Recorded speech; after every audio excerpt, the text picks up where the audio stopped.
देखिए बच्चों, ये हमारा न्यूमेरिकल है जो कि वर्ष 2023 में एमपी बोर्ड में आया है।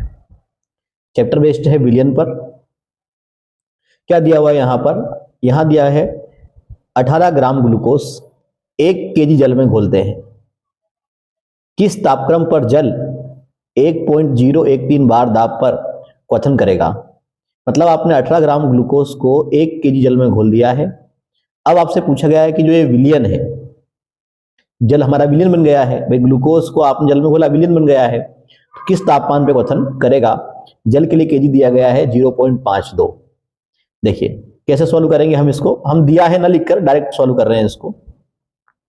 आपसे पूछा क्या गया है पहले आप ये समझिए। ये आपने टॉपिक पढ़ा हुआ क्वथनांक में उन्नयन पर। जैसे यहां पे हम लिखते हैं तापमान, इस साइड में रहता है हमारा वाष्प दाब।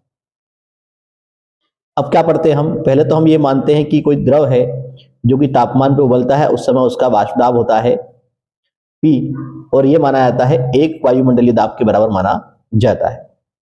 अब इस समय ये आपका विलायक का है, ये जो कंडीशन किसके लिए है? विलायक के लिए। फिर आप इसमें क्या घोल देते हैं?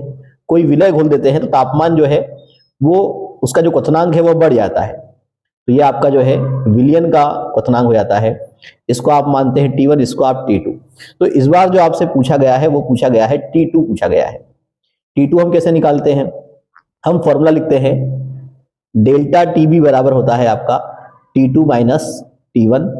आपसे पूछा गया है T2 पूछा गया है, तो T2 कैसे याद करेंगे? तो उसके लिए आपको T1 का पक्षांतर करना है, तो डेल्टा TB प्लस क्या हो जाएगा हमारा? T1 हो जाएगा।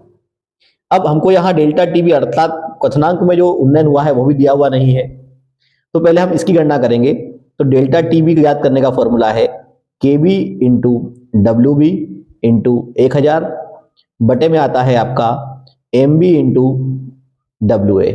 ये फॉर्मूला है हमारा। अब KB की वैल्यू क्या दे रखी है हमको? तो वो दे रखी है 0.52 kg मोल इनवर्स। अब आगे WB क्या दे रखा है हमको? वो दिया गया है हमको 18 ग्राम इंटू 1000। हम तब लगाते हैं अगर हम नीचे जो विलायक का जो भार है उसको अगर हम ग्राम में लिखते हैं तो आपने क्या करना है कि आपको 1 केजी को अगर ग्राम में कन्वर्ट करेंगे तो वो आपका 1000 ग्राम आ जाएगा वो आपका। और ग्लूकोज का जो आपका आणविक द्रव्यमान है वो है कितना आपका? 180। सॉल्व करें आपका, ये तो यहीं आपस में कैंसिल हो गया। ये 18 10 टाइम गया आपका आया है 0.52 बाय 10। इसमें आप डिवाइड करेंगे तो ये हो जाएगा आपका 0.052। तो हमारा जो क्वथनांक में उन्नयन है, जो डेल्टा TB है हमारा, वो आया है कितना हमारा? 0.052 है ना। अब हम क्या करेंगे इसको? अब हम इसको, हमसे पूछा गया था हमारा T2, तो T2 कैसे याद करेंगे? तो फॉर्मूला होता है डेल्टा TB प्लस T1। अब क्वथनांक में जो चेंज आया है वो कितना आया है? 0.052 प्लस T1 का मतलब है विलायक का क्वथनांक। तो जल का क्वथनांक आपको दिया हुआ नहीं रहेगा। आपको मालूम होता है कि जल का जो क्वथनांक है वो 100 डिग्री सेल्सियस है या 373.15 केल्विन होता है। इसमें आप इसको ऐड कर दीजिए तो ये आ जाएगा आपका 373.202 केल्विन। तो ये हमारा इसका आंसर है।